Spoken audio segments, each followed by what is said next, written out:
तुमच्या घरी पण आहे का असा टिकोजीराव ज्याला वाटाणे आवडत नाही? मग काय एकदा अशी भाजी बनवून बघा. तो कढई पण चाटून पुसून खायला ही भाजी एकदा खाऊ घातली तर. कढईमध्ये तेल गरम केलं, जिरे टाकले, बटाटे टाकले, चांगले फ्राय करून घेतले. नंतर टाकला हिरवा वाटाणा, चांगलं असं परतून घ्यायचं. मग एका मिक्सर जारमध्ये भरपूर सारी कोथिंबीर, मिरची, लसूण घ्यायची, पाणी टाकून पातळ अशी पेस्ट बनवून घ्यायची.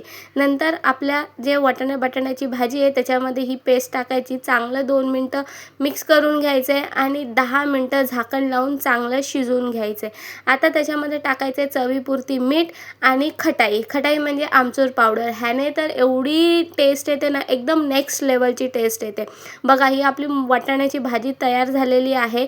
आता ह्याच्यामध्ये वरून पिळायचं लिंबू, कांदा आणि खायचं चपातीसोबत, भाकरीसोबत, पावासोबत, ब्रेडसोबत.